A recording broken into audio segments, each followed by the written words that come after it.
le sacrifice que tu as fait pour moi, Seigneur, ne sois pas vain. Je ne veux pas recevoir ta grâce en vain. Je ne veux pas recevoir ta grâce en vain. Je ne veux pas recevoir ta grâce en vain. Que de mon corps, que ma vie monte des chants pour dire que tu mérites. Oh, j'ai oui, tu mérites. Quand t'élèves plus haut, plus haut, plus haut, Jésus, tu mérites.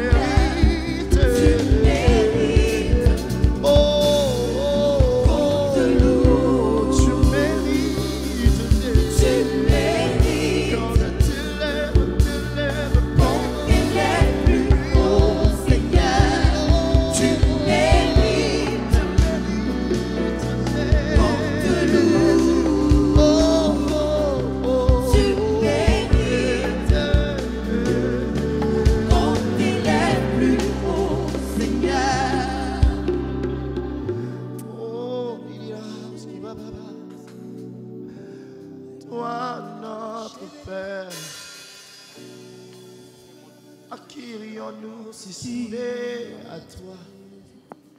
Tu as les paroles de la vie. Tu as les paroles de la vie. À qui irait si ce n'est à toi, toi seul Jésus.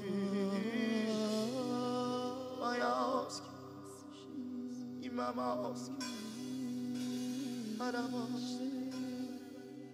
Yantabaski, Oski, Yandarabas.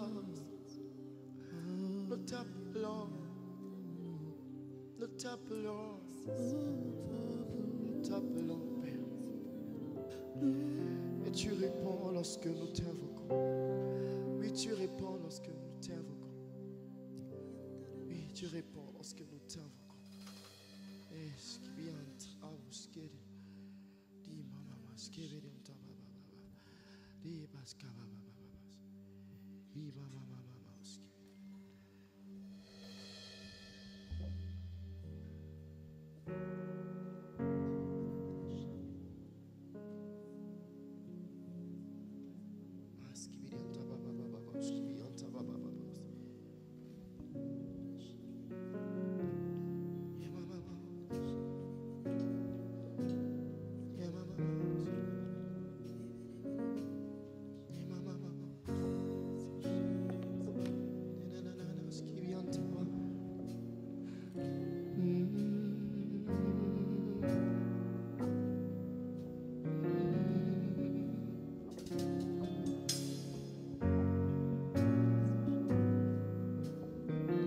Seigneur, ta présence est merveilleuse. Nous aimons être avec toi.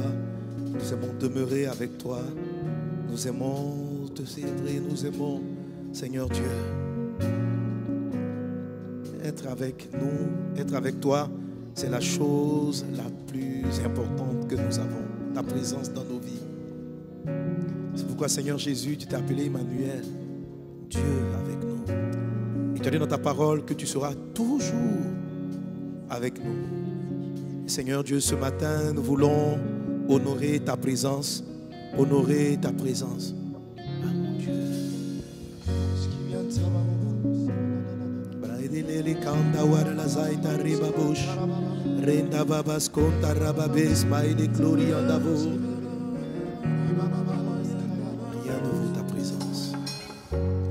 Rien ne vaut ta présence.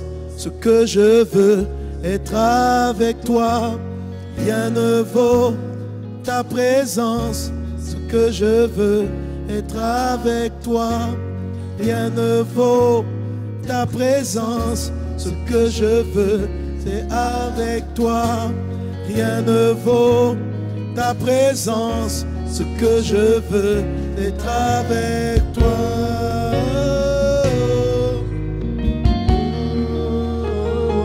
Être avec toi.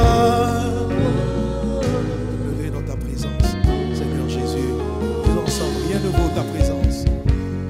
Rien ne vaut ta présence. Ce que je veux, être avec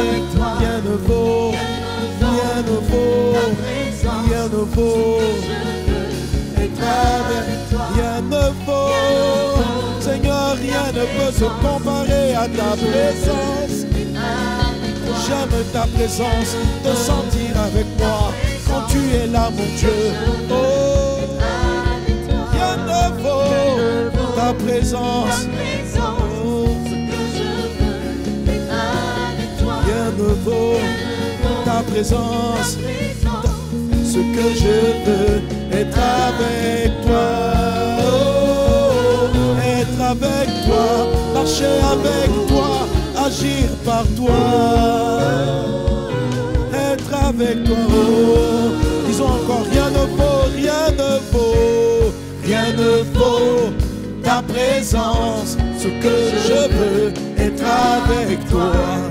Rien ne vaut ta présence. Ce que je veux, être avec toi. Rien ne vaut ta présence. La chose la plus précieuse, c'est avec toi. J'aime être avec toi. J'aime être avec toi, mon Père. Nous voulons ta présence. Être avec toi. Oh, avec toi. Être avec toi.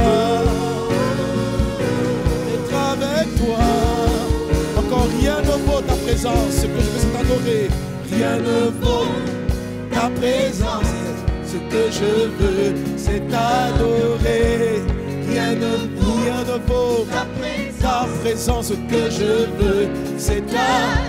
Rien ne vaut ta présence. Rien ne vaut, c'est t'adorer. Rien ne vaut ce que je veux te contempler. Que je veux te contempler. Contempler ta face, contempler ton amour, contempler ta bonté, contempler ta grâce. Je veux te contempler, Jésus, contempler ton amour, contempler. Oh, oh, oh, de contempler.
C'est toi qui es Dieu, c'est toi qui es Dieu, c'est toi qui es. Alléluia, Alléluia, Alléluia, Rebaya mama mama chete redemo, laïde gloria là-bas.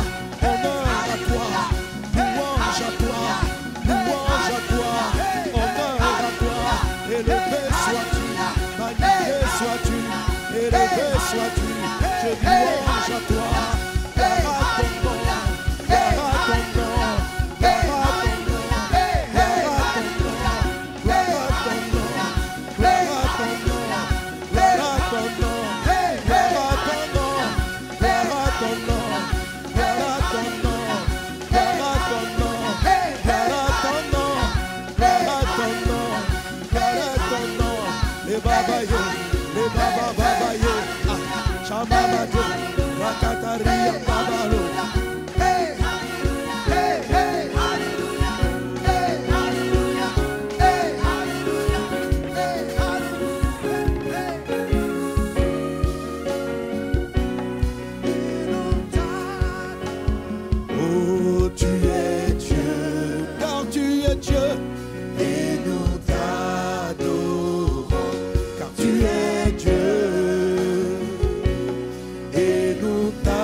Au nom puissant de Jésus, merci Seigneur pour ta grâce. À toi soit l'honneur, à toi soit la louange, au siècle des siècles. Nous élevons ton nom, nous glorifions ton nom, nous célébrons ton nom, nous magnifions ton nom, nous glorifions ton nom. Alléluia, car tu es Dieu.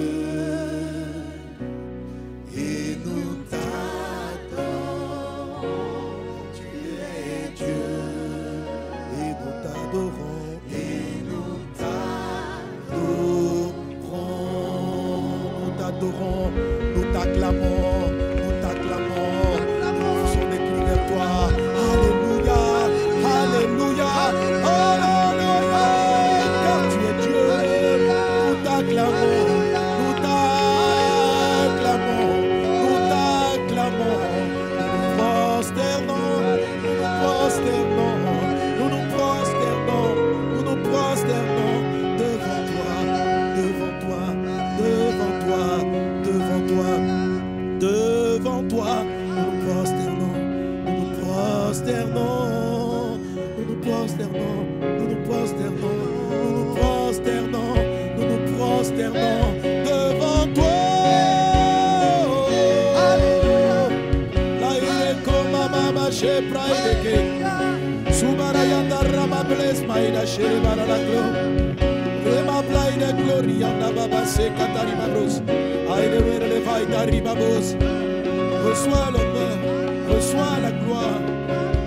Alléluia. Ce moment est pour toi, Saint-Esprit. Que nos vies, que la parole puisse t'honorer, et puisse amener nos cœurs à t'élever, à t'honorer. Au nom puissant de Jésus. Merci, Saint-Esprit. Amen. Amen. Alléluia. Amen. Gloire à Dieu. Gloire à Dieu. Amen. Alléluia. Merci Seigneur, que ton nom soit béni. À toi seule la gloire au siècle des siècles. Merci Saint-Esprit pour ce moment que tu nous donnes d'être dans la présence du Père. Dans la présence du Père. À cause de l'œuvre de la croix de Jésus, nous sommes privilégiés. Merci mon Dieu, au nom de Jésus.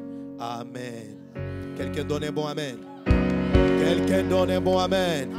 Quelqu'un donne un bon Amen. Quelqu'un donne un bon Amen.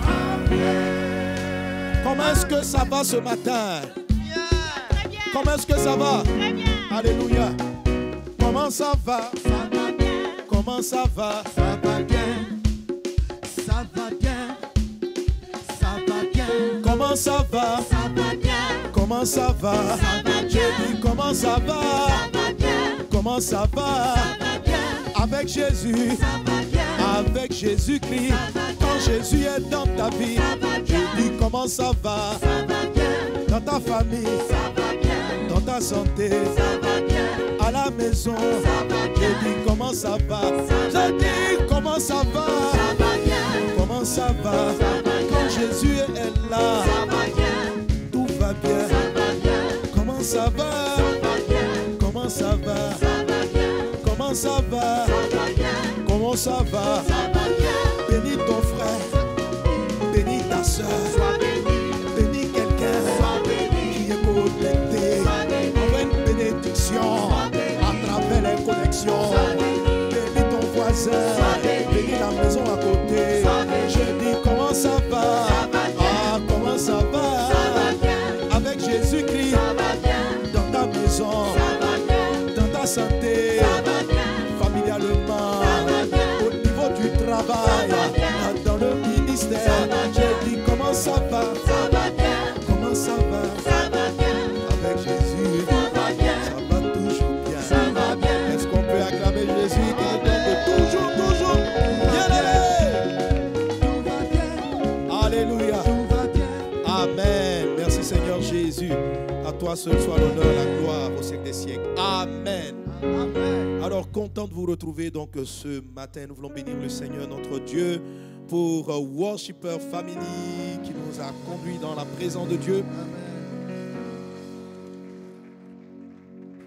Gloire à Dieu. Amen, amen. Alléluia. Quelqu'un donne un bon amen dans la salle. Ah oui, tu entends des bons amen. On n'a pas encore repris le culte en présentiel, mais dimanche prochain, on est là. Alléluia. Soit ici, soit dans les centres, soit dans les Kodesh proches. Amen. Parce que, étant donné qu'on va respecter les mesures de distanciation, mais maintenant, on n'a pas de limite dans la salle, donc on va respecter les mesures de distanciation. On ne pourra pas peut-être prendre tout le monde, mais venez, on va faire les 4 cultes samedi et 3 cultes dimanche. Et puis, si on voit que c'est insuffisant, on va augmenter encore les cultes. Alléluia. Mais simultanément, on va conserver les Kodesh proches de chez vous. Amen. Alors, s'il y a quelqu'un qui me suit depuis un Kodesh proche, crie un bon amen à ce Kodesh proche-là au nom de Jésus. Alléluia. Voilà, la prochaine fois, on va essayer de faire des feedbacks vidéo avec vous pour voir comment vous êtes. Donc, nous avons plusieurs groupes de maisons proches de chez vous, de Kodesh, avec les écrans suivant ce culte-là. Et ça permet de faire la communion fraternelle, de partager le repas du Seigneur. Et voilà, c'est tout simplement Kodesh proche de chez vous. Alléluia. Et dimanche prochain, le culte reprend donc à Kodesh. Et on va conserver donc ces différents endroits de rassemblement tout en ouvrant ici à Kodesh. Amen. Amen. Gloire à Dieu. Alléluia. Alors nous continuons toujours dans notre belle et puissante série, la grande série 11 victoires pour 10 types de défis. Et pour ceux qui nous suivent, qui me suivent dans le dévotionnel tous les matins, message pour la vie, on est en plein aussi dans ces messages-là. Et en ce moment, au niveau du message pour la vie, pour le début du mois d'août, on se trouve avec le défi numéro 3. Amen. Mais au niveau de l'enseignement, nous sommes au défi numéro 5. Donc, vraiment, l'ouvrage, le message pour la vie, le dévotionnel sera un bon rappel et vous ramener donc dans la prière. Amen.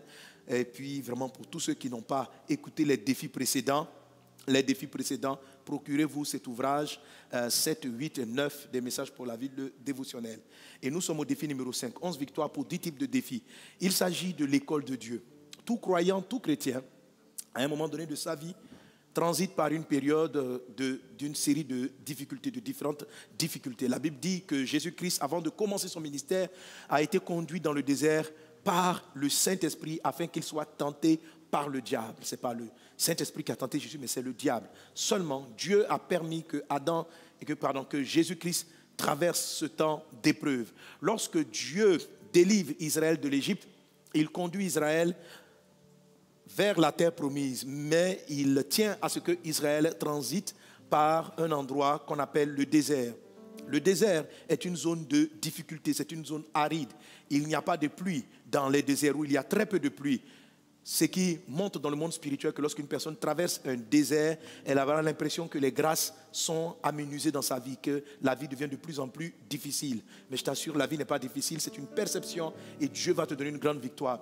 Dans le désert, les caractéristiques du désert, c'est que dans le désert, ce que vous semez ne pousse pas toujours. Il est fort probable que la graine sèche dans le sol et qu'elle ne puisse pas germer et donner son fruit. Effectivement, lorsque vous traversez le désert, vous avez l'impression que vos semences ne produisent rien, que vos œuvres ne sont pas rémunérées, que vos bonnes actions ne sont pas rémunérées. Vous êtes zélé pour Dieu, mais vous ne voyez rien en retour. Vous faites des choses pour Dieu, vous êtes là, mais je ne comprends pas. La Bible dit que si je prie comme ceci, si je fais cela, je vais voir un retour. Mais j'amène ma dîme, j'apporte mes offrandes au Seigneur, mais il semble que je n'ai pas de retour. Ça, si tu traverses cela, il est fort probable que tu sois en train de traverser un désert. Un désert est aussi caractérisé par la notion de solitude.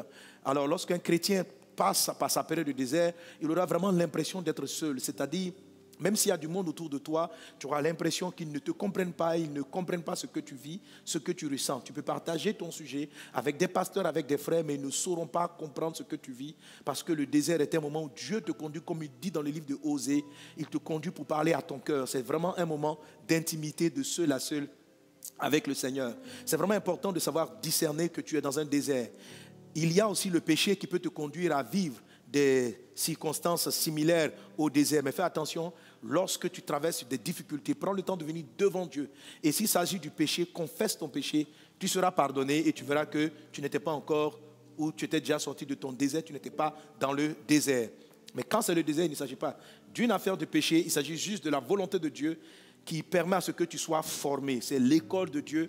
Et cette école-là dont nous sommes en train de parler, dans cette école, il y a à peu près 10 grandes matières, 10 épreuves qui viennent nous apprendre à gérer un certain nombre de capacités et de potentialités que Dieu nous a données au travers de Jésus. Et il faut pouvoir les interpréter. Certains chrétiens, malheureusement, ils traversent le désert, mais ils sont tellement dans les larmes, dans les pleurs, qu'ils n'arrivent pas à tirer le trésor qu'il y a dans ce désert. Réussir son désert te propulse. Le désert est l'endroit où Dieu fait les plus grands miracles. Lorsque vous lisez l'histoire d'Israël, vous allez voir que les plus grands prodiges sont survenus pendant leur traversée du désert. Donc, dans le désert, ce n'est pas que les miracles sont faits, mais bien au contraire, on vit des choses hors du commun. Dans le désert, c'est là où Dieu t'équipe. Dans le désert, c'est là où Dieu valorise les trésors qu'il a mis en toi. Le désert est une zone d'enrichissement et non d'appauvrissement. Le désert est une zone de propulsion et non de recul dans la vie. Alléluia. Même si tout semble contraire, le désert est le lieu où on trouve la vraie paix. Ce n'est pas dans l'abondance qu'on trouve la vraie paix, c'est dans le désert qu'on trouve la vraie paix. C'est dans le désert qu'on trouve le vrai bonheur. Alors lorsque tu arrives dans ton Canaan, ce n'est que l'application pratique de ce que tu as appris dans le désert. C'est pourquoi tu te dois de réussir le désert. Et parmi les différentes écoles du désert, la 5e école va se manifester dans ta vie comme étant le problème qui va survenir dans ta vie, ce sera un problème d'arrachement. Ce qu'on appelle donc le désert de l'arrachement. C'est l'épreuve que tu traverses ou par laquelle tu perds quelqu'un ou quelque chose qui t'est cher. Quelque chose t'est enlevé. Perte de travail, perte d'emploi, perte d'un être cher, d'un parent, d'un ami, etc. En tout cas, cette perte-là, tu la ressens dans ton âme, tu la ressens dans ton être intérieur et elle est violente. Et souvent, tu en viens à te dire, mais pourquoi cela est-il arrivé? Pourquoi j'ai perdu ce travail? Pourquoi j'ai perdu cet objet? Pourquoi mon foyer a été brisé? Pourquoi j'ai perdu mon mari? Parce qu'il est parti, il a quitté la maison, ta femme t'a abandonné. C'est de l'arrachement, c'est un arrachement. Ton fils que tu as élevé, qui est là, il dit, voilà maman, je ne te reconnais plus. Tu as l'impression de le perdre, l'enfant avec qui tu t'es attaché, tu le sens partir. Il a commencé à tomber dans la drogue, dans la dépravation, dans des choses. Et tu dis, mais qu'est-ce que j'ai raté? Comment est-ce que j'ai pu perdre toutes ces choses-là? Alors lorsque tu traverses cette école, lorsque tu traverses cette épreuve, rappelle-toi, ce n'est pas Dieu qui tente, c'est Satan qui tente. Mais Dieu laisse ces choses-là, il ne te défend pas, il permet à Satan de te toucher. Il y a, au sortir de ce désert, quelque chose d'extraordinaire qui va être manifesté. Depuis l'instant où tu as donné ta vie à Jésus, Dieu a établi une alliance dont tu peux ne pas peser la valeur et l'importance. Et c'est cette alliance-là que nous sommes en train de parler. Le désert de l'arrachement est celui qui permet la manifestation et le déploiement dans toute sa grâce et dans toute sa puissance de l'alliance et du lien extraordinaire qu'il y a entre le ciel et toi. Un chrétien qui ne traverse pas le désert numéro 5 ne réalise pas la valeur de l'alliance. Il ne peut pas comprendre la puissance de l'alliance. Ce qu'on appelle alliance, c'est une chose qui est extraordinaire. Le défi numéro 5, c'est le défi de l'arrachement. Mais la victoire numéro 5, c'est la manifestation, c'est la réalisation de cette alliance de bénédiction. Elle assure à l'intérieur de ta vie la protection. Au travers de cette alliance, ta famille, tes proches peuvent être protégés. Que cette alliance-là soit manifestée pleinement au nom de Jésus. Un des textes que je t'avais lu au départ, c'était par exemple Exode chapitre 2, verset 24. La Bible nous dit que pendant que les Israéliens étaient dans le désert, les Israéliens étaient en Égypte en train de souffrir de la maltraitance de Pharaon. Il est dit en Exode 2, 24, Dieu a entendu leur gémissement. Dieu a entendu leur gémissement, mais il s'est souvenu de son alliance avec Abraham, Isaac et Jacob. Alléluia. Ce qui a amené Dieu à regarder les Israéliens, à intervenir miraculeusement dans leur vie, ce n'est pas à cause de leurs larmes, ce ne sont pas à cause de leurs cris. Les cris étaient entendus, mais Dieu n'agissait pas. Dieu s'est levé et il a agi lorsqu'il s'est souvenu de l'alliance. L'alliance garantit dans ta vie une intervention surnaturelle de Dieu. L'alliance ne dit pas que tu ne vas pas traverser des épreuves. Mais l'alliance, lorsque tu vas les traverser, Dieu va se lever particulièrement dans ta vie. En Luc chapitre 1, verset 72, il est dit encore, c'est ainsi, Luc 1, 72, c'est ainsi qu'il manifeste sa miséricorde envers nos pères et se souvient de sa sainte alliance, selon le serment par lequel il avait juré à Abraham, notre Père. Alléluia. Dieu se souvient de sa miséricorde, c'est-à-dire il te pardonne, il te fait grâce, il te fait miséricorde à cause du souvenir de l'alliance. L'alliance est merveilleuse. Psaume 111, verset 5. Psaume 111, verset 5, il est dit, il a donné de la nourriture à ceux qui le craignent. Il se souvient toujours de son alliance. Il se souvient toujours de son alliance. Alléluia. Que ton alliance soit active maintenant. Que dans les moments que tu traverses, dans les temps que tu traverses, que l'alliance soit active dans le nom de Jésus-Christ de Nazareth. Alléluia. Alors, je t'ai expliqué dans la suite qu'il existe plusieurs types d'alliances. Et il y a quelque chose qui est assez proche de l'alliance qu'on appelle un contrat. Mais un contrat, ce n'est pas une alliance. C'est comme on peut l'appeler alliance, mais c'est vraiment du bas de gamme. Et c'est quelque chose d'assez austère, généralement, les contrats. Tandis que l'alliance, c'est quelque chose d'assez plaisant. L'alliance, c'est du bonheur. L'alliance, c'est du plaisir. Amen. Et voici les alliances les plus connues que nous connaissons. Et ce sont celles-là avec lesquelles Dieu travaille effectivement avec nous. Nous connaissons, par exemple, l'alliance filiale. Effectivement, quel que soit l'endroit où tu es, si tu as des difficultés, ta mère, ton père vont se lever pour toi.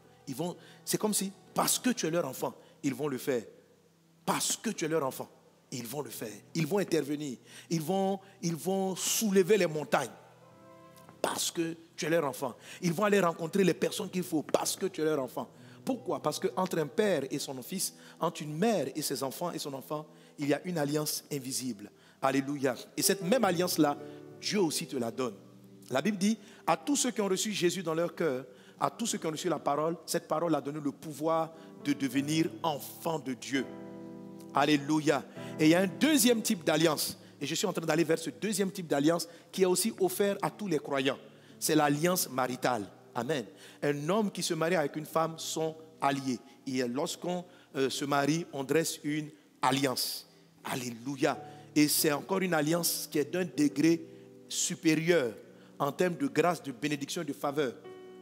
Ça concerne toujours toutes les autres bénédictions, sauf que c'est encore plus beau, c'est encore merveilleux. Quand on va arriver là-bas, tu le comprendras. Alléluia. Gloire à Jésus. Et j'ai expliqué un certain nombre de choses concernant l'alliance dont Dieu va se souvenir. Alors, quand tu es en train de perdre quelqu'un, quand tu es en train de perdre un travail, lorsque tu es en train, le désert de l'arrachement est en train de se manifester, il y a un certain nombre de choses qu'il faut faire, dont on a parlé. Et nous sommes à la troisième chose. On avait dit, tu as le pouvoir d'être enfant de Dieu. Être fils de Dieu, là, c'est un pouvoir. Donc, choisis cette filiation-là. Alléluia. Élève ta filiation père-fils avec Dieu. Alléluia. Dieu aussi est ton créateur, mais mets en avant le fait que tu sois fils de Dieu. Et déjà, tout ce que Satan pouvait toucher dans ta vie, parce que tu es un simple humain, il ne pourra plus. Satan frappe ta vie parce qu'il y a des malédictions héréditaires, il y a des malédictions familiales qui agitent ta vie. Mais dès l'instant où tu fais ressortir quand tu vois que tu es en train de tout perdre et que ta conscience est claire dans le fait que tu es le fils et la fille de Dieu, amen, ça fait que tout ce qui était malédiction héréditaire cesse systématiquement. Donc tu vas connaître un désert de l'arrachement. Ce n'est pas Dieu qui va arracher, c'est la malédiction qui frappait ta famille. Okay? C'est la malédiction qui frappait ta famille qui a dit qu'à telle période donnée, ou bien dans votre famille, les maris ne s'entendent pas avec leurs femmes. Il y a une malédiction qui parlait comme ça. Mais à cause de ton alliance avec Dieu, tu ne seras pas concerné parce que tu es descendant aussi de Dieu. Et comme l'Esprit en toi, en Galates chapitre 3, verset 13, crie que tu es fils de Dieu, la voix de ta filiation avec le Père va dominer la voix de ta filiation terrestre. C'est par domination c'est par domination qu'on arrive à éteindre tout ce qui est malédiction héréditaire. Est-ce qu'on est ensemble? Alléluia. Quelqu'un donne un bon amen. Donc tu vas connaître un désert d'arrachement quand les malédictions qui agitaient ta famille vont commencer à intervenir. Quand les liens de sang de tes parents, le sang qui rappelle la mémoire, va dire des choses contre ta vie. Que ton aïeul a adoré tel fétiche, a adoré telle idole, et pour telle raison, ou bien que ta grand-mère a eu ta maman en sacrifiant à des os, etc. Et que l'esprit des os va commencer à réclamer ton foyer, va commencer à réclamer ta vie. Ça, il va le faire en vertu de l'alliance filiale avec tes parents biologiques. Mais il se trouve que tu n'es plus concerné par cette affaire. Dis avec moi, je ne suis plus concerné. Je ne suis plus concerné. Alléluia. Alors pendant que cet arrachement-là est en train de se faire, pendant que ces blocages, ta santé est en train de t'arracher par une mémoire de sang négative, ton couple est en train d'être en danger, pendant que ton travail est menacé par l'esprit de pauvreté qui règne dans votre famille, quand tu passes là, Dieu va dire, tu vois, je ne vais pas venir dans ta vie parce que tu pleures de perdre ton travail. Je vais venir parce qu'il y a une alliance entre toi et moi. Mais beaucoup de chrétiens n'en sont pas conscients. Et Dieu va permettre il va laisser Satan pour que tu comprennes. Et toute la tentation de Satan dans le désert, ça a été, sur 2 tentations du moins, ça a été d'amener Jésus à ne pas réaliser son identité. Car il lui posait la question, si tu es fils de Dieu, fais ceci. Si tu es fils de Dieu, fais cela. Qu'est-ce qu'il voulait l'amener à douter? Il voulait l'amener à douter et à mettre en veilleuse son identité de fils, sa filiation. Et cette alliance-là, père-fils, est dans ta vie aussi. Laisse la voix qui crie en toi être plus forte. Surfe avec cette voix-là, de cette alliance-là. Marche avec elle et elle va rappeler, quelles que soient les souffrances que te font connaître les Égyptiens, les patrons véreux, les sorciers, les occultistes, l'alliance va parler. Et l'alliance va faire intervenir dans ta vie. Toi-même, tu vas entrer dans une dimension de Moïse où ton serpent va avaler le leur, où quel que soit le degré de leur sorcellerie, à cause de l'alliance. Pourquoi Moïse était si loin? Pourquoi Moïse était si fort? Moïse n'a pas été choisi parce qu'il a beaucoup prié. Moïse n'a pas été choisi parce qu'il a beaucoup jeûné. Moïse a été choisi parce qu'il y avait une alliance avec Abraham. Donc l'alliance avec Abraham, à cause de cette alliance, Dieu a pris un homme qu'on appelle Moïse, comprenant le degré de mysticisme, de sorcellerie qui pèse dans la famille. Il dit, Moïse, j'ai une alliance avec Abraham. Moïse, je te donne le pouvoir. Je sais quel degré ils ont atteint avec Satan, mais je te donne le pouvoir. Écoutez, Dieu va te oindre dans une dimension prophétique, dans une dimension élevée pour traiter avec les sorciers qui fatiguent ta famille terrestre et biologique. À cause de l'alliance qu'il a avec toi, il va te doter d'un pouvoir pour régler cette histoire-là. Pour ne plus que les morts précoces viennent endeuiller cette famille et que vous connaissez régulièrement cette histoire d'arrachement par des pertes illégitimes, des pertes de travail, la pauvreté, la misère qui ravage autour de toi, les enfants qui sont malades. Dieu veut, en vertu de l'alliance, te donner un pouvoir supérieur. Que l'alliance soit active dans ta vie au nom de Jésus. Alléluia. Amen. Et nous avons pris le temps donc de parcourir l'alliance filiale. Mais l'alliance filiale et toute alliance nécessite une responsabilité de la part du Père, mais aussi un comportement de la part d'un enfant. Est-ce qu'on est ensemble? Alléluia. Celui qui n'honore pas l'alliance filiale ne devient pas pour autant l'ennemi de Dieu, bien n'est plus enfant de Dieu. Non, on ne peut pas perdre en tant que tel l'identité de fils de Dieu. On ne peut pas perdre cette identité. On peut ne pas utiliser le pouvoir, mais on ne peut pas perdre cette identité. Par contre, un fils, comme le fils prodigue, peut s'éloigner de l'alliance. Tu peux t'éloigner de sorte que la protection, la santé, les faveurs, les grâces qui sont dans la maison du Père n'arrivent plus à t'atteindre là où tu te trouves. Mais ça ne remet pas en cause que pendant que le fils prodigue était là dans la souffrance en train de manger la nourriture des porcs, est-ce que son papa n'était plus son papa? Si, son papa était son papa. Son papa demeurait son papa. Et il y a des chrétiens, il y a des gens qui me suivent. Les porcs sont en train de... Tu manges la nourriture des porcs, tu es dans la boue, ta tête est dans la boue, ta vie est dans la boue. Parce que quelque part, tu es sorti du champ d'intervention de l'Alliance, du champ de protection de l'Alliance. Reviens. Le désert d'arrachement est une manière de te dire que tu n'es plus sous le manteau de protection de ton père. Tu es un fils, mais tu t'es éloigné. Tu es une fille, mais tu t'es éloigné. Tu peux continuer à venir au culte physiquement. Tu peux t'asseoir au culte physiquement, mais ne plus être sous cette protection-là. Parce que dans ton cœur, tu t'es éloigné de la maison de Dieu. Tu es là en train de lutter avec les choses charnelles, les choses du monde, au lieu de te rapprocher de ton père, afin d'activer à nouveau cette alliance de protection. Active cette alliance de protection afin que tes enfants soient protégés, qu'ils arrêtent d'enchaîner ces maladies bizarres qui les fatiguent régulièrement. Reviens correctement dans la maison de ton père. Alléluia. Ne sois pas là simplement physiquement assise ou assis, mais sois là aussi en esprit, car tu es fils de Dieu en esprit et non selon la chair. Ta chair vient de tes parents biologiques, mais ton esprit né de nouveau vient du Père. Est-ce qu'on est ensemble? Quelqu'un donne un bon amen. L'attitude générale que le fils doit avoir vis-à-vis du Père pour jouir pleinement, rester dans l'alliance, c'est l'attitude de l'honneur. Alléluia. La part du fils dans la loi, dans l'alliance de filiation, c'est l'honneur. Donc quand tu n'es pas en train d'honorer le Père, tous les éléments de l'alliance peuvent ne pas être actifs dans ta vie. Amen. Alléluia. Et c'est ce que nous avons développé avec les 7 manières d'honorer le Père, afin de jouir pleinement de l'alliance filiale, entre Dieu et nous. Alléluia. Amen. Je vous dis que l'alliance filiale est un choix. C'est différent de l'alliance filiale divine est un choix. C'est différent de l'alliance terrestre qui n'est pas un choix, qui n'est pas un pouvoir. Amen. C'est pourquoi Jésus dit, quand tu pries, dis mon Père. Ça veut dire que tu peux dire autre chose. Alléluia. Mais tu dois dire, tu dois prier ton Père et non simplement ton Dieu. Tu dois valoriser ta filiation. Dieu est ton papa, c'est trop important. Alléluia. Et je t'ai expliqué longuement qu'il y a différentes manières d'honorer. Et que l'honneur que tu donnes à tes amis est différent de l'honneur que tu donnes au Père. Et nous finissons aujourd'hui dans les 7 manières d'honorer le Père. Alléluia. Et je touche aujourd'hui la dernière manière. Alléluia. Honore ton Père avec tes prémices. Amen. Quelqu'un donne un bon amen. Mais la précédente des manières, en fait, les 2 manières sont liées au même texte principalement. Proverbe chapitre 3, verset 9. Il est dit,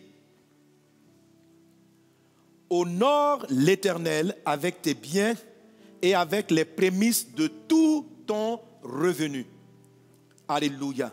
Honore l'Éternel avec tes biens. Et je t'avais dit que si on dit honorer l'Éternel avec ses biens, ça veut dire qu'on peut l'honorer sans les biens. L'honorer sans les biens, ce n'est pas que c'est un manque d'honneur, c'est l'honorer. Amen. Je peux venir et puis je te respecte. Vraiment, pianiste, je t'apprécie. Tout ça, il n'y a pas de bien là-dedans. Je lui parle bien, je l'honore, je le respecte. Maintenant, avec les biens, c'est aller chercher de la matière. C'est chercher des objets, quelque chose, et puis de les donner aussi. J'ai vu des chrétiens qui disent que Dieu a tout, tout lui appartient, alors ils ne voient pas quel type d'offrande ils vont apporter à Dieu, qu'est-ce qu'ils vont faire à Dieu le Père. Non, mon ami, tu dois aussi honorer Dieu avec tes biens. Les 5 points précédents qu'on a cités, c'était les honneurs sans les biens, c'est-à-dire le respect, la tenue, la manière dont tu te tiens devant ton papa, la manière dont tu parles de lui, tout ça, c'est l'honneur qu'on donne au Père sans forcément y ajouter des biens, juste dans sa pensée, dans sa manière de parler, dans sa façon d'être, ça honore le Père. Et on a cité 5 manières d'honorer le Père qui étaient sans les actes. Amen. Sans la matière, sans. Mais Dieu dit aussi donc dans ce passage qu'on a lu que Dieu là, il s'honore avec les biens. Alléluia. Gloire à Dieu. Voilà. Un homme qui est riche, qui a toujours été obéissant à son papa, qui a toujours été poli avec son père, qui a toujours bien parlé de son père. Mais pendant qu'il a des milliards, des millions, il laisse son père dans un endroit mal famé, il n'honore pas. L'argent qu'on lui a donné là, il doit prendre et puis construire une maison digne, offrir un véhicule, faire participer son père au bien que Dieu lui a donné. Si tu es riche et que tu achètes des maisons et qu'on arrive et qu'on voit ton papa dans une case mal famée, même si quand papa part, tu es au garde à vous, tout le monde va dire tu ne l'honores pas. On dit comment tu peux traiter ton papa de telle façon? Parce que honorer dans les paroles, dans l'obéissance, sans honorer avec les biens, ça disqualifie toutes les autres manières. Honorer avec les biens, sans l'honorer par parole, ça veut dire que tu remplis ton papa de cadeaux, tu lui achètes des voitures, mais tu lui parles mal. Ça détruit en même temps aussi les autres. Chacune de cette manière est vraiment indispensable. Alléluia. Alors ici, Dieu nous montre deux types de biens avec lesquels on honore. Il dit honore Dieu avec les biens et puis après honore le Seigneur aussi, l'Éternel, avec les prémices. Amen, amen, amen. Quelqu'un donne un bon amen. Alléluia. Alléluia. Et juste pour terminer la notion avec l'honorer avec les biens, Jésus donne cette parabole, cette image pour dire aux pharisiens, pour dire que c'est vrai que le texte parle de l'Éternel. Mais en Marc chapitre 7, verset 7, je lis ceci, il est dit, voilà ce que Dieu dit. Marc 7, 7, c'est en vain qu'il m'honore en donnant des préceptes qui sont des commandements d'hommes. Vous abandonnez les commandements de Dieu. Vous observez la tradition des hommes. Il leur dit encore, vous anéantissez fort bien le commandement de Dieu pour garder votre tradition. Amen. Donc Marc 7, 7, Jésus dit, Dieu est en train de dire aux Israéliens, aux pharisiens là, vous m'honorez en vain. C'est-à-dire tous vos actes de respect là, tous vos paroles. Oh, vous savez, chez les Hébreux, même le nom de Dieu on ne doit pas le prononcer. Tellement il y a de la révérence. C'est un nom Y-V-W-H, on ne peut pas prononcer. Tellement Dieu est puissant, son nom ne doit pas être prononcé. Si tu prononces, tu fais you. On dit frère, tu as dit quoi? Tu dis, on ne doit pas dire. Tout ça, et ils avaient ça, ils avaient cette attitude, ils avaient toutes les ablutions qu'ils faisaient. Dieu dit, vous m'honorez en vain. Il va dire, mais comment est-ce qu'on t'honore en vain? Il dit, mais parce que vous avez des règles et des traditions et vous laissez l'essentiel. Et là maintenant, verset 10, Jésus va rattacher l'ensemble à l'honneur au Père. Et regardez ce qu'il dit. Il dit, car Moïse dit. Donc pour expliquer ce dont il leur parlait, il dit ceci au verset 10. Car Moïse a dit, honore ton père et ta mère. Et celui qui maudira son père ou sa mère sera puni de mort. Verset 11. Mais vous vous dites, si un homme dit à son père ou à sa mère, ce dont j'aurais pu t'assister est corban, c'est-à-dire une offrande à Dieu. Il dit, verset 12, vous ne le laissez plus rien faire pour son père et pour sa mère, annulant ainsi la parole de Dieu par votre tradition que vous avez établie. Et vous faites beaucoup d'autres choses semblables. Donc les effets de la parole de Dieu, les effets de l'alliance peuvent être annulés par la manière dont tu donnes des biens à tes parents. Ici, on n'a pas dit que ces gens ne donnaient pas de l'argent à leurs parents. Mais lorsqu'ils leur donnaient, ils ne donnaient pas aux parents. En fait, ils donnaient à Dieu au travers des parents. Je ne sais pas si vous comprenez. Alléluia. Quand quelqu'un vient par exemple à l'église et puis il fait une offrande, tu vois, il fait une offrande au pasteur, mais tu sais que ce n'est pas à toi qu'on a donné. Que c'est une offrande qui est à Dieu. Donc, eux, lorsqu'ils venaient faire les offrandes à Dieu, on disait, les pharisiens disaient non. Ils venaient faire des dons à leurs parents. On dit non, c'est même pas tout pour tes parents. Ça, on appelle ça, c'est corban. C'est-à-dire, c'est à Dieu. C'est même pas pour eux. Parce que tes parents même, là, ils ne sont pas dignes de l'honneur d'être père. Tout ça, c'est pour Dieu. Jésus dit, avec ce genre de raisonnement, tout ce que Dieu fait dans votre vie, vous l'effacez. Faites très attention avec la manière dont vous honorez votre Père avec vos biens. Alléluia. Et c'est ainsi que Jésus dit, je suis au point 6, et je suis sur le point 16. C'est ainsi que Jésus dit en Malachie chapitre 1, verset 6. Il dit, si je suis père, où est l'honneur qui m'est dû? Si je suis maître, où est la crainte qu'on a de moi? Dit l'Éternel des armées. Il dit ça aux chrétiens, aux sacrificateurs, aux croyants. La plupart que nous sommes des sacrificateurs. Il dit, mais si je suis papa, Il dit, et puis, pardon, renvoie-moi le texte. Il dit, où est la crainte qu'on a de moi, dit l'Éternel des armées, à vous, sacrificateurs, qui méprisez mon nom. Et on y va. Il dit, et qui dit, en quoi avons-nous méprisé ton nom? Et continuons. Vous offrez sur mon autel des aliments impurs et vous dites, en quoi t'avons-nous profané, etc. Et c'est la partie qui va dire, comment tu peux venir offrir un bœuf aveugle, un mouton aveugle? Honorer son père doit se faire avec des choses de qualité et non des choses boiteuses. Un enfant qui s'élève, qui donne ses vieilles chemises à son papa, l'a déshonoré. Est-ce que tu sais ça? Ça va lui entraîner des problèmes. L'alliance de bénédiction entre son père et lui ne sera pas active. Tu ne peux pas prendre les... Pourquoi les chemises là? Ah papa, hein, c'est ta taille, je ne porte plus ça. Papa, je ne porte plus ce genre de chaussures. Tiens, ton papa ne prend pas ton reste. Alléluia. Amen. C'est de ça qu'il est en train de parler. Il dit, mais pourquoi tu ne peux pas donner un animal boiteux? Et de quoi est-il en train de parler? Parce que le verset commence en disant, si je suis père, où est l'honneur qui m'est dû? C'est-à-dire que Dieu le Père, Dieu en tant que Père, il cherche une manière de l'honorer. Il cherche une manière de l'honorer. Écoute mon ami, la malédiction qui frappait ta famille continue d'agir dans ta vie. Or, tu n'es pas censé être touché par elle parce que tu n'honores pas l'alliance du père à fils que tu as. C'est-à-dire, la seule chose que tu es en train d'honorer, c'est ton alliance peut-être filiale, biologique. Mais Dieu le Père, tu ne sais pas vraiment l'honorer. Regarde, je ne sais même pas. Ça dit, écoute, si tu n'as même pas de beaux billets, si tu n'as pas de beaux billets, que tu as des billets un peu froissés, c'est normal que c'est ce que tu donnes. Est-ce que tu sais que si tu viens, tu as 10 000 francs froissés, et puis tu as 10 000 francs propres, et tu gardes les 10 000 francs propres dans ta poche, et tu mets les 10 000 francs froissés, ce n'est pas le montant que Dieu regarde. Ce n'est pas le montant. Ton offrande là va l'énerver contre toi, tout de suite. Tu vas dire, mais c'est 10 000 francs qu'on a donné, ce n'est pas 10 000 francs. Tu as donné 10 000 francs sans respect. Dieu n'est pas un mendiant. Il dit, moi, tous les animaux de la forêt m'appartiennent. Tous les animaux, écoute, je vous ai donné le témoignage, je t'ai souvent parlé de Caïn et de Abel.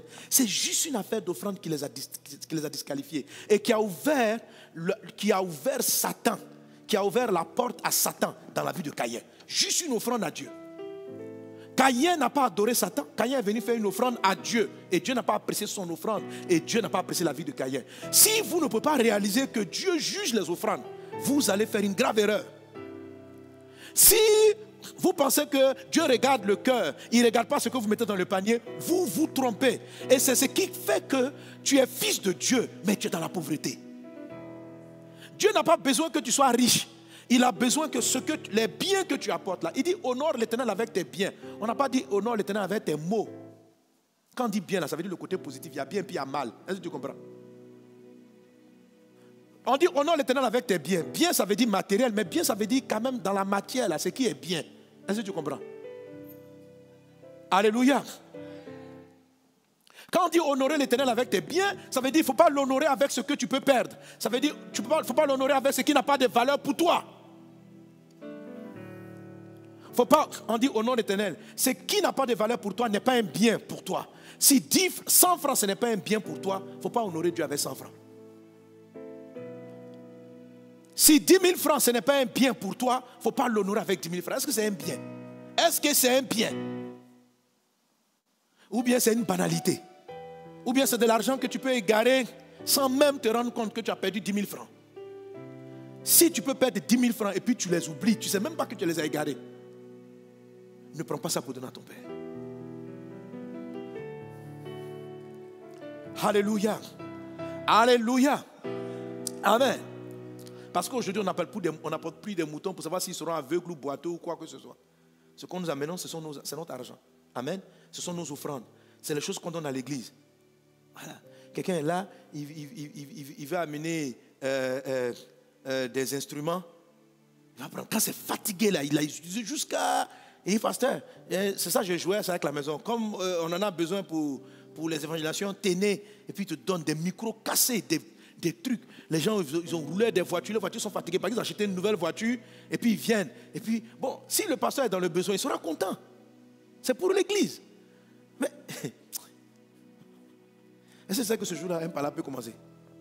Ça dit, ta vie était tranquille, hein, mais le jour où tu es venu déposer la voiture, tu as créé une histoire. Tu viens de créer une histoire. Ton prophète a rendu grâce à Dieu. Oh, que le nom du Seigneur soit béni.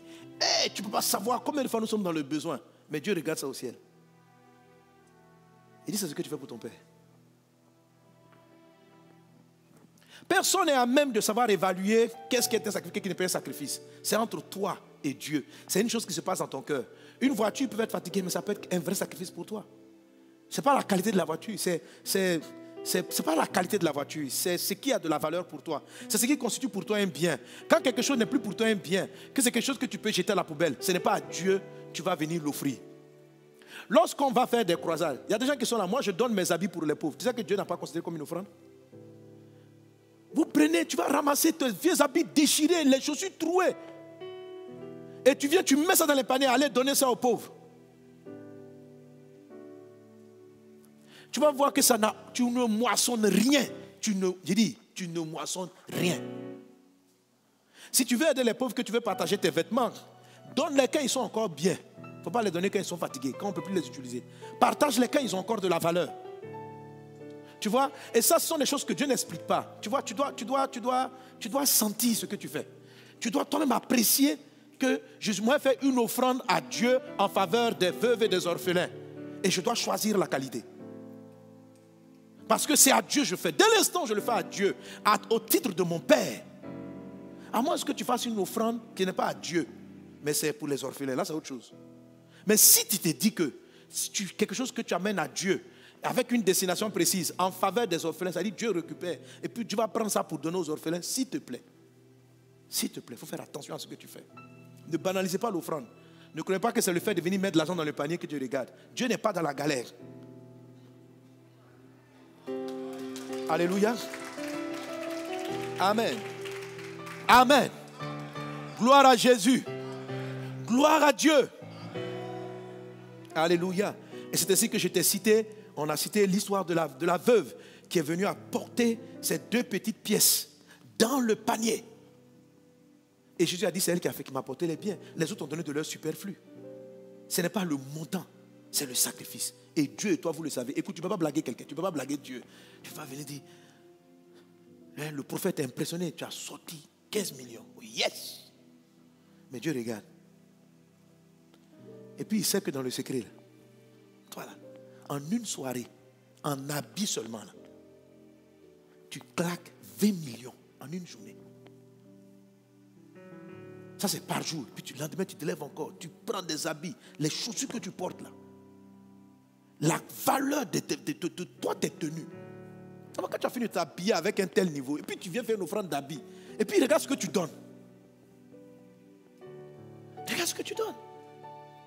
Et ça, souviens-toi, je suis ta fille. Souviens-toi de l'alliance. Si je suis père, ma fille, où est l'honneur?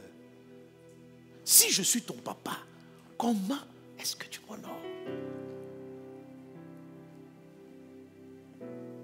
Alléluia. Alléluia.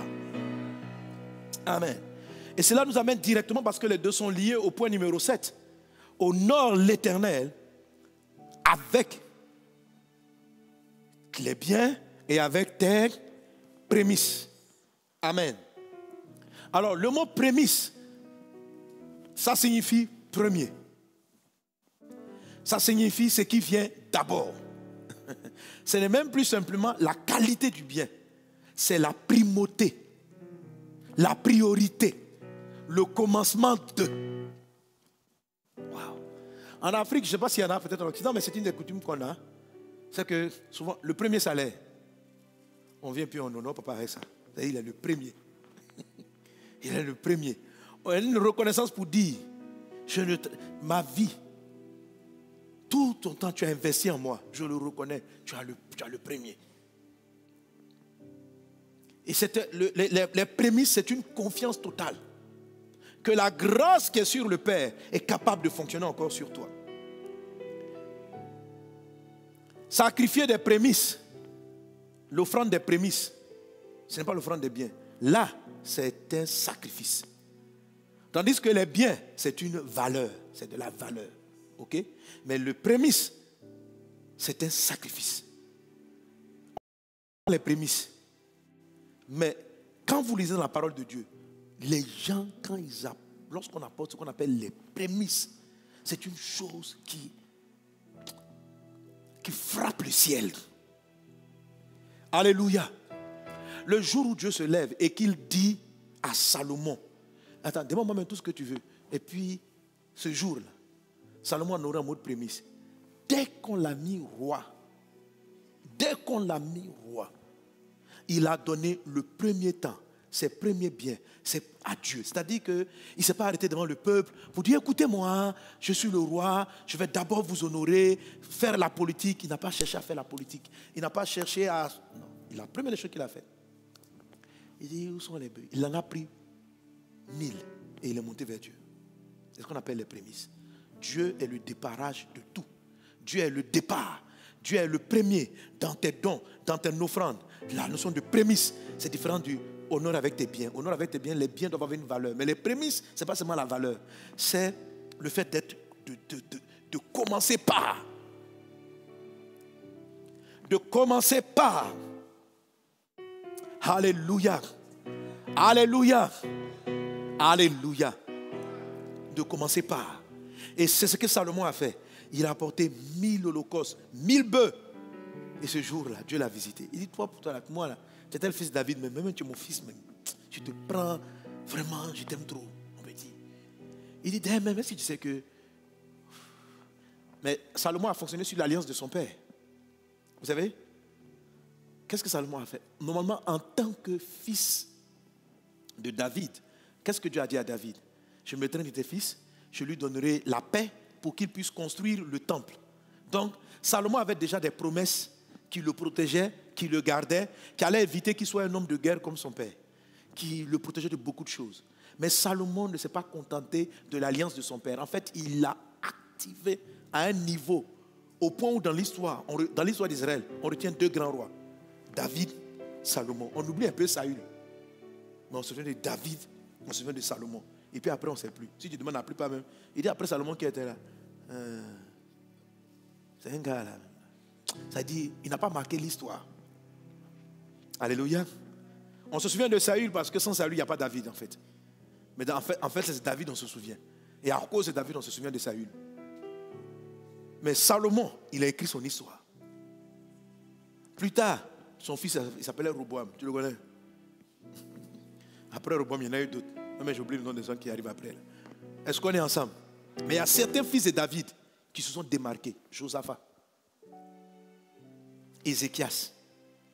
Lis leur histoire. Tu vas te rendre compte que dans la descendance, là, il y a des gens qui activent l'alliance parce qu'elle existe, parce qu'ils savent honorer le Père. Alléluia. Dieu a dit à David, tes fils, ceux qui vont descendre de toi seront pour moi des fils, je vais les prendre en charge. Quand Salomon prend, il fait les prémices à Dieu. Il commence, mon Père, il lui amène. Et ce jour-là, Dieu se lève. Il dit, bon, mon petit, même, il n'y a plus d'ennemi qui va te toucher. Salomon a eu la paix de tous côtés. Il régnait sur un empire. Il lui a donné une sagesse hors du commun. Il lui a donné une intelligence, il lui a donné la richesse. Il l'a rendu super intelligent pour quelqu'un qui n'avait pas encore rencontré le Christ. Qui n'avait pas encore rencontré le Christ. Alléluia. Tous les fils sont héritiers du Père. Mais quand un fils sait vous honorer, vous lui révélez des secrets avant de révéler aux autres. Vous lui expliquez des choses que vous n'expliquez pas aux autres. Vous lui faites plus confiance que vous n'en faites aux autres. À cause de la loi de l'honneur. Active ta loi de l'honneur. Marche dans la loi de l'honneur. Honore Dieu avec tes prémices. Prends-le en premier. Ce n'est pas simplement la valeur, mais la notion de prémisse. Dis avec moi, Père, je veux t'honorer. Et je t'honore avec mes prémices. Alléluia. Alléluia. C'est une offrande de prémices qui a béni Abel.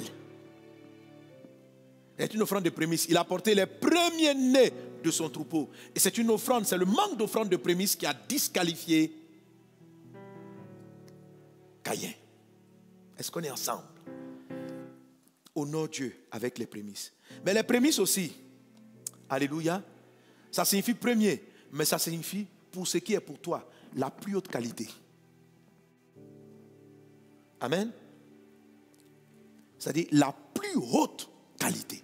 Donc prémisse, ça signifie premier dans le temps.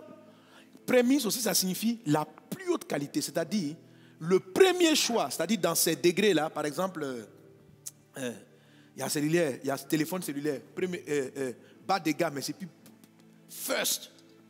Honorer avec les prémices, c'est-à-dire c'est 2 temps, tu ne peux pas le faire tout le temps, mais il y a des périodes de l'année où tu vas, ce qui est le meilleur là, le numéro 1, c'est ce que tu prends et puis tu viens honorer ton Père avec ça. Alléluia. Amen. Et tu vas voir comment ça active. C'est ce qui s'est passé avec Noé. Genèse chapitre 8, verset 20. Il est dit, Noé bâtit un autel à l'Éternel. Il prit de toutes les bêtes pures et de tous les oiseaux purs. Il offrit des holocaustes sur l'autel. L'Éternel sentit une odeur agréable. Et l'Éternel dit en son cœur, je ne maudirai plus la terre à cause de l'homme, parce que les pensées du cœur de l'homme sont mauvaises dès sa jeunesse. Et je ne frapperai plus tout ce qui est vivant comme je l'ai fait. Tant que la terre subsistera, les semailles et la moisson, le froid et la chaleur, l'été et l'hiver, le jour et la nuit ne cesseront point.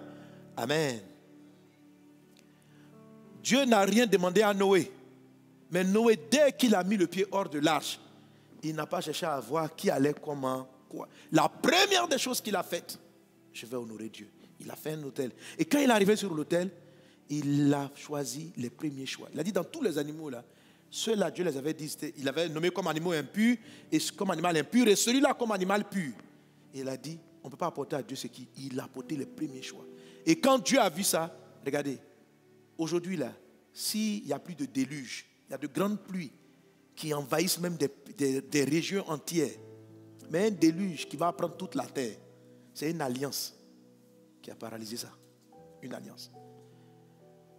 Chaque fois que Dieu voit l'arc-en-ciel, il se souvient de l'alliance. Donc la terre n'est pas détruite par les eaux à cause d'une offrande. À cause de la qualité d'un service. Ouais. Amen. À cause de la qualité d'un service. Vous savez, Noé même, quelquefois, quand tu vois sa vie, quelquefois, il était un peu bizarre. Hein? Parce que plus tard, on voit qu'il avait un problème à la... Je ne sais pas s'il avait un problème à la boisson, mais un jour, il a trop bu. En fait, quand vous lisez l'histoire de Noé, vous comprenez que ce n'est pas la personne parfaite, mais il aimait Dieu. Il respectait Dieu. Il avait... La Bible dit Noé a trouvé grâce. Dans une génération perverse, Noé a trouvé grâce. Dieu lui a fait grâce. Et quand Dieu lui a fait grâce, il a commencé à marcher selon le plan de Dieu. C'est la raison pour laquelle, quand son fils l'a déshonoré, la manière dont Dieu a frappé la descendance de son fils, a été terrible. Mais qu'est-ce qui s'est passé? Sans que Dieu lui dise quoi que ce soit. Il s'est dit non, j'ai des animaux à offrir. Je vais faire d'abord, lui seul, il dit je vais faire un sacrifice. Lui seul, il a choisi de donner ce qu'il y avait de meilleur. Première qualité à Dieu. Dieu s'élève. La Bible dit ça a touché le cœur de Dieu. Dieu a été... Ramène le texte, vous allez voir. La Bible dit Dieu a été touché dans son cœur. Mes amis, Dieu est touché par les biens et les prémices que nous lui apportons. C'est Dieu qui garde. Les médecins peuvent te soigner, mais c'est Dieu qui va te guérir. Dieu peut se souvenir de l'alliance et puis dire, je t'ai rétabli à l'instant. Parce que je ne veux pas que tu m'invites, j'aime tes offrandes. Alléluia. Frère, que vous le voulez ou pas, je peux vous citer de nombreux passages. Tabitha, qu'est-ce qu'il a ressuscité? C'est la qualité de ses offrandes. Lorsque on va appeler Pierre, lorsque Pierre arrive et on lui explique qui est cette dame, qui est cette dame, et chacun lui a présenté les vêtements qu'il avait. Tout le monde, les gens étaient en train de pleurer parce que la dame là, la façon dont elle était serviable, ils ont pleuré, ils ont montré, dit, voilà les tenues. La Bible dit, Dieu l'a ressuscité. Dieu l'a ressuscité. Tu vois, c'est pourquoi la Bible dit, honore ton père et ta mère, afin que tes jours se prolongent. Ça dit, il y a des fois, Dieu est tellement content de ton adoration, même sur la terre, qu'il dit, bon, tu étais prévu partir à 65 ans, hein? Mais j'aime trop ton affaire. Il faut qu'on continue un peu le film. Alléluia. Et il prolonge ta vie. Honore ton père et ta mère, afin que tes jours se prolongent. Tabitha, Dorcas, pourquoi offrande? Corneille, que Dieu a visité, pourquoi? Offrande, tes aumônes. La qualité de tes aumônes. Le centenier dont Jésus a guéri le serviteur. Vous savez pourquoi les gens, Jésus s'est déplacé? Lisez le texte. La Bible dit, des scribes, ils sont venus voir Jésus pour dire, il y a un centenier.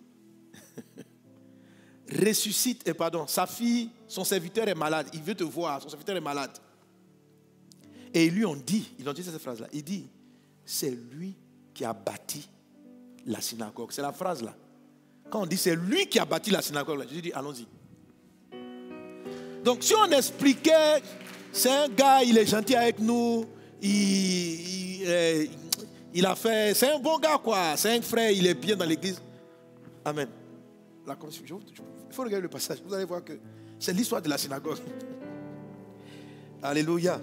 Mes amis, si vous voulez mépriser sous prétexte à cause de l'avarisme, oh que Dieu regarde au cœur, Dieu regarde au cœur, vous allez non seulement vous créer des problèmes, mais vous n'allez pas voir vraiment, vous n'allez pas jouir pleinement de votre alliance de fils. Si vous êtes attaché au matériel, attaché à la gloire, à vos vêtements, à tous ces genres de choses-là, et que vous ne pouvez pas les sacrifier pour Dieu,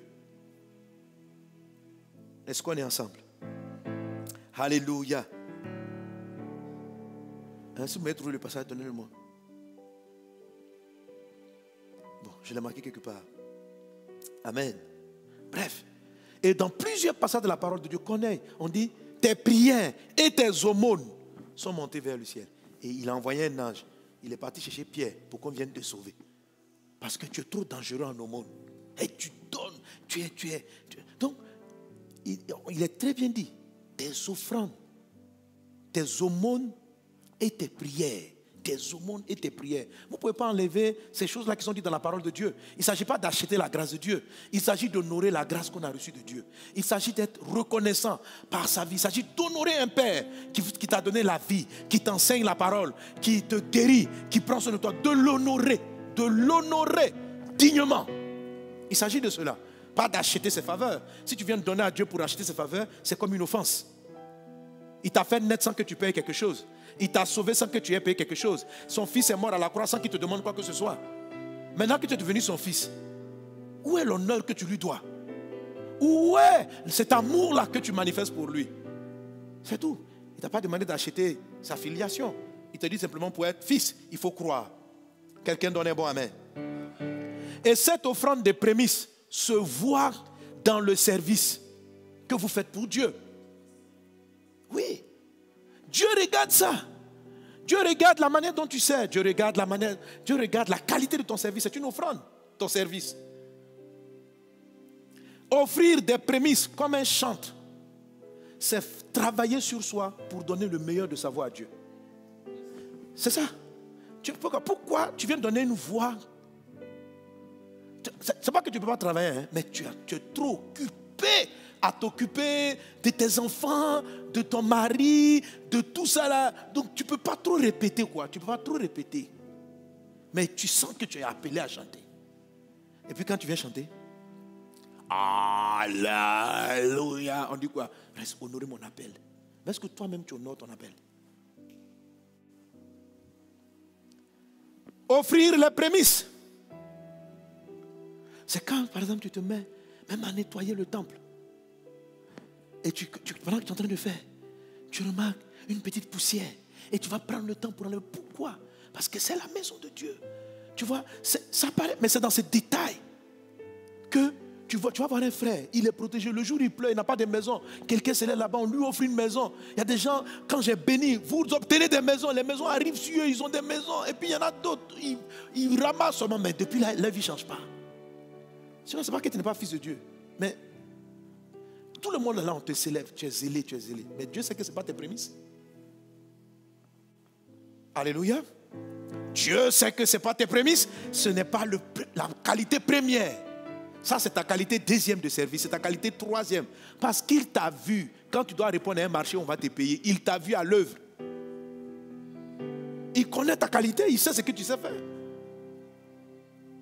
Quand quelqu'un est là, si on ne m'a pas payé, on ne m'a pas fait ça, je ne chante pas. Bon, là, directement, toi et Dieu, vous descendez en mode contrat. C'est le contrat, non? Et puis c'est fini. C'est-à-dire, le jour où on t'a donné ton salaire, là, ne t'attends plus à rien de lui. Il dit, si vous faites les choses pour que les hommes vous acclament, le jour où ils ont fini de vous acclamer, il n'y a plus rien après.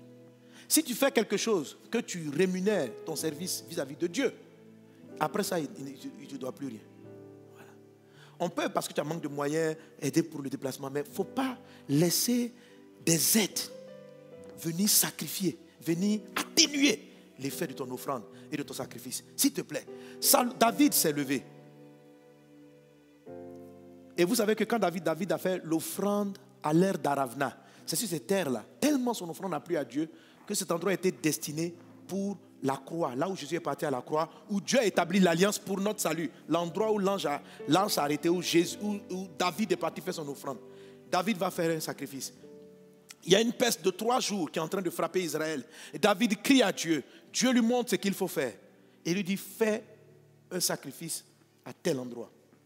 David se lève, il prend des bœufs, il prend des animaux, et puis il s'en va. Et lorsqu'il arrive, il trouve le propriétaire du site. Le propriétaire du site lui dit, quand il apprend la nouvelle, monsieur le roi, ce n'est pas la peine.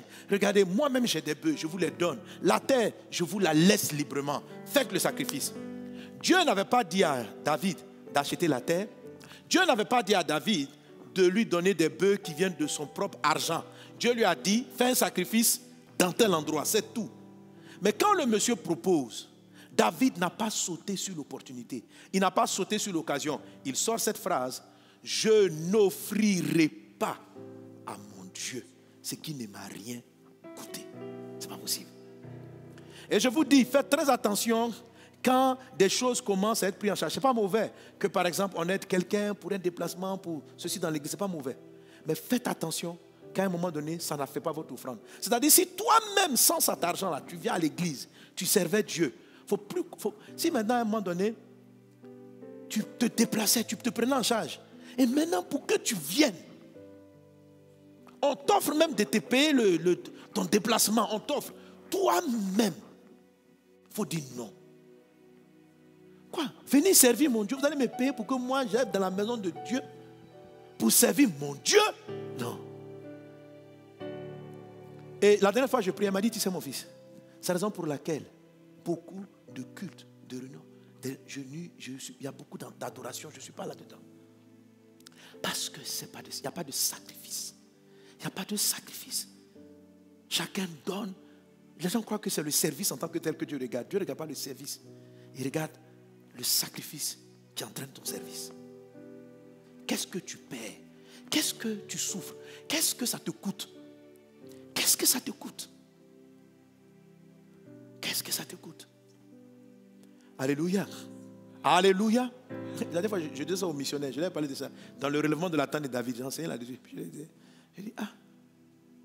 dis, vous avez un moment donné, au début de l'œuvre, là. Et est-ce que vous savez que même tous les apôtres ont commencé comme ça? Est-ce que vous croyez que Jésus donnait un salaire aux apôtres? Comme ça directement. Tiens, allez dans les villages. Toi, c'est combien pour aller? Tiens. Suis sa parole, les gars partaient. Et puis, il dit, si vous arrivez dans une maison, qu'on vous donne à manger, là, c'est ça, là, votre salaire. Ça veut dire que quand ils sont partis, là, ils n'avaient pas. Mais ils partaient pour Dieu. Jésus dit, vous prêcherez la parole de Dieu au monde entier. Il ne laisse pas l'argent pour qu'ils aillent. Il dit, vous allez chercher le Saint-Esprit. Parce que ce qui va parler, ce n'est pas le salaire. Parce qu'un salaire, c'est un contrat.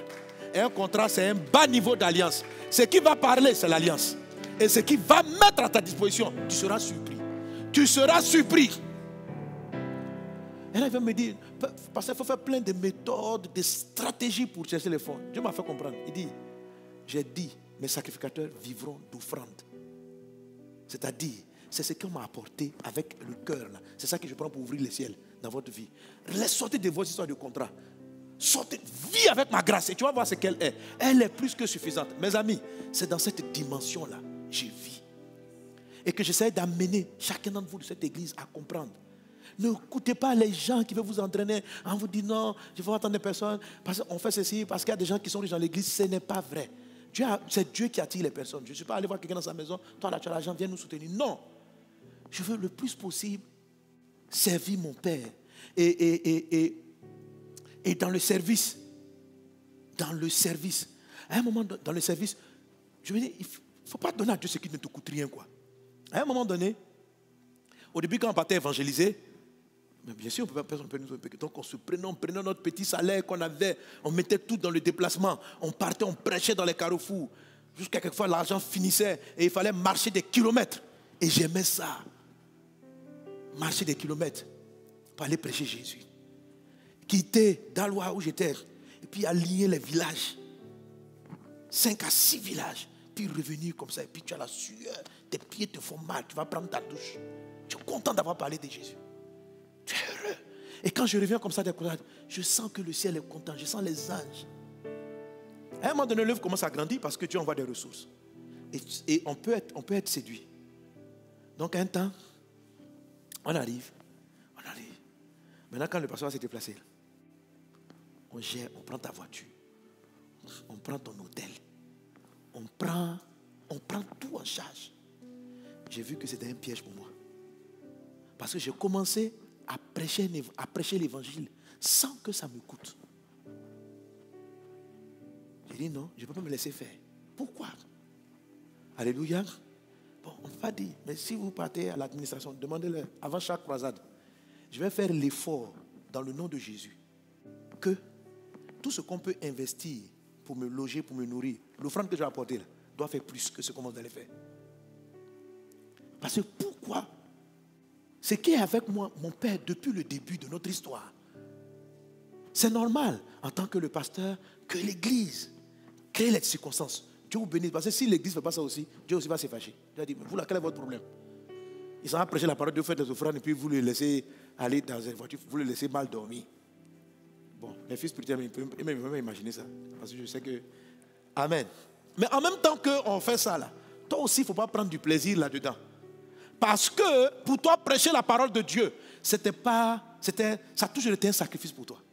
Donc, ce n'est pas parce qu'aujourd'hui, l'œuvre est capable de te prendre en charge qu'on va t'enlever le sacrifice. David dit, je n'apporterai pas à Dieu ce qui ne m'a rien coûté. Alors, si je vais prêcher la parole de Dieu, on m'a logé, on m'a nourri, on m'a fait truc, qu'est-ce que ça me coûte? Parler, tout le monde aime parler, ça ne coûte rien de parler. Les gens ils cherchent l'occasion de s'exprimer, puis ils sont contents. Et puis quand ils ont fini de faire, ils disent, ah vraiment c'est un sacrifice, quel sacrifice? J'ai prêché, oh Dieu, je me suis sacrifié, c'est pas un sacrifice mon frère, ça t'a rien coûté. Amen. Il faut payer pour venir, c'est-à-dire que puis, quand tu arrives, on te dit tu vas aller prêcher dans un endroit, et en même temps, tu prépares une offrande dangereuse que tu as fait dans l'endroit. Là, ça commence à te coûter quelque chose. Quand tu vas monter sur l'estrade, l'Esprit va t'utiliser d'une manière, parce que Dieu voit que toi-même, tu prêches, mais tu es en train de l'adorer. Tu n'apportes pas à Dieu ce qui ne t'a rien coûté. Un message ne t'a rien coûté, c'est l'Esprit qui t'a donné pendant que tu dormais. C'est l'Esprit qui t'a donné pendant que tu prêchais. Ça ne t'a rien coûté, c'est un don de Dieu. Est-ce qu'on est ensemble? Est-ce qu'on a des adorateurs à la dimension de David? Alléluia. Gloire à Dieu. Et ce type de sacrifice, ce qu'on appelle les prémices, Dieu ne les exige jamais. Il ne demande ça à personne. C'est quand tu lientes les lignes des Saintes Écritures, tu comprends que ça a de la valeur pour lui. Il a dit une fois, apporte-moi. Il dit, apportez les dîmes et les offrandes. Vous voulez, si je ne parle pas, vous les églises. Mais les premières personnes qui ont fait les dîmes, les offrandes, les prémices, c'est vraiment sous inspiration divine. Ça n'a pas été dit, ce n'était pas une règle, ce n'était pas un commandement. Ça n'a rien à voir avec la loi des dîmes et des offrandes de Moïse. Abraham a agi comme ça. Abel a agi de la même sorte, de la même manière. Et regarde ceux avec qui Dieu établit des alliances. Jusqu'à aujourd'hui, le sang d'Abel parle. Jusqu'à aujourd'hui. Jusqu'à aujourd'hui, le sang d'Abel parle. Parce que c'est le sang d'injuste. Le sang d'Étienne a parlé et ça a amené l'onction sur la vie de Paul. Que Dieu te bénisse abondamment. Que la faveur divine soit avec toi. Je prie que Dieu nous accorde, à base d'honneur, un message de vie, des serviteurs qui se sacrifient pour le royaume. Pas des gens qui attendent d'être servis. Même si on vient te donner une opportunité, bénis Dieu, si tu en as besoin pour faire le travail, fais-le. Mais dis-toi dans ta tête qu'on ne va pas tuer ton culte. Tu es d'abord un adorateur. Tu es d'abord un chrétien. Tu es d'abord un fils de Dieu. Avant d'être nettoyeur, avant d'être un travailleur de l'église. C'est normal d'ouvrir ce salaire. Si on te propose un salaire, prends-le. C'est la grâce. Mais que le salaire qu'on te donne ne soit plus maintenant la condition pour laquelle tu sers Dieu. Non. Ça ne doit pas être la condition. Tu sers Dieu. Quand on te donne, quand on ne te donne pas. Ça, c'est ton service. C'est-à-dire que même si on ne te donnait pas un salaire, tu l'aurais fait. Alléluia. Mais c'est aussi normal que si tu travailles pour une administration, qu'on te rémunère. Parce que l'administration doit honorer le travail que tu fournis. Amen. Maintenant, toi-même, tu peux dire, non, ce que vous faites là, c'est bien, mais c'est mon offrande à Dieu. C'est mon offrande. Je vais me débrouiller, c'est mon offrande. Personne ne va te contraindre. Ça doit venir de toi-même. Alléluia. En tout cas, c'est pour moi, j'ai fait l'effort pour qu'on te paye. Maintenant, toi aussi, il faut faire l'effort pour honorer Dieu de ta façon. Que Dieu vous bénisse abondamment. Amen. Alléluia. Alors, amen. Voilà donc les 7 manières d'honorer. On honore le Père, reconnaître Dieu comme ton Père. Alléluia. C'est ce qu'on appelle donc la reconnaissance. Il faut reconnaître Dieu en public partout. Deuxième chose, comment on honore le Père? C'est par la révérence. Alléluia. Il faut être révérent. Troisième manière d'honorer le Père, par l'écouter attentivement. Quand j'arrive au culte, je m'assois. Quand je lis la parole, je suis un enfant attentif. Un papa qui se sent écouté par son enfant se sent honoré. Amen. C'est ça. Un enfant, le premier point, un père qui se sent reconnu. Quand l'enfant est là et puis dit, c'est mon père. Et puis il reconnaît son père. Ça fait du bien. Ça honore un père. Amen. L'écouter attentivement. Accepter et aimer la correction. Un fils, quand tu es un fils, quand ton papa dit, il te corrige. Merci papa. Tu peux pleurer au départ, mais tu reconnais qu'il a le droit de le faire dans ta vie et que c'est une preuve d'amour. Tu es en train de l'honorer. Alléluia, c'est apprécié par le Père. Changer de manière de faire, ou bien encore l'obéissance.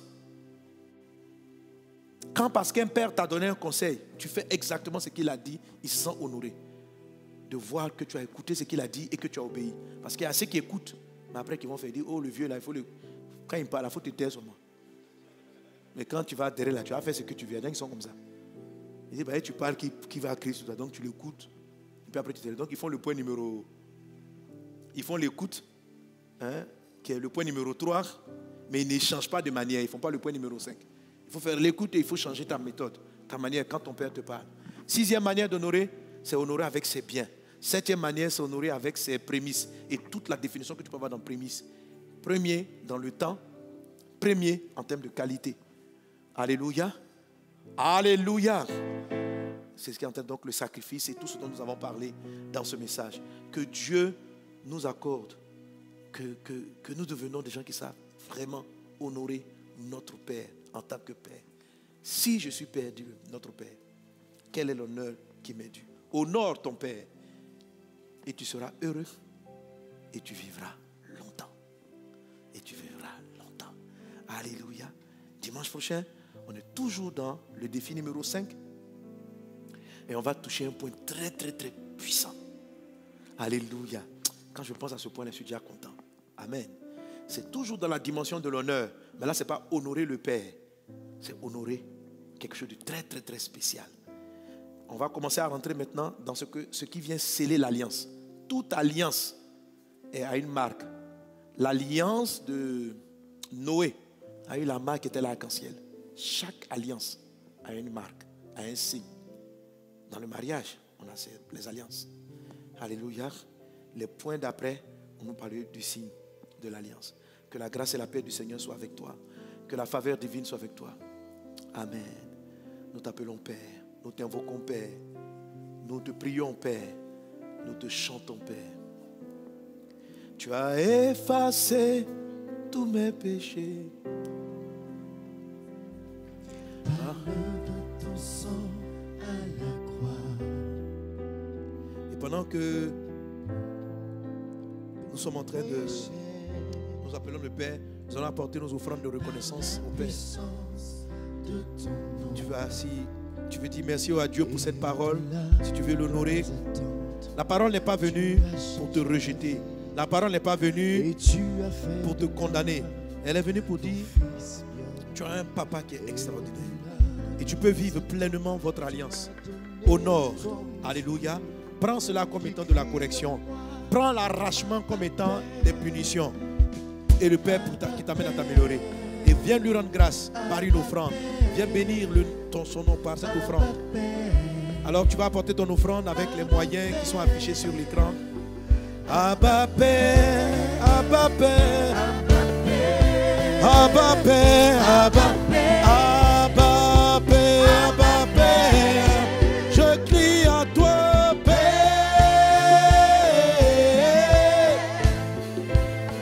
mon Père. Oui, je t'adore, Père. Oh, tu es mon papa.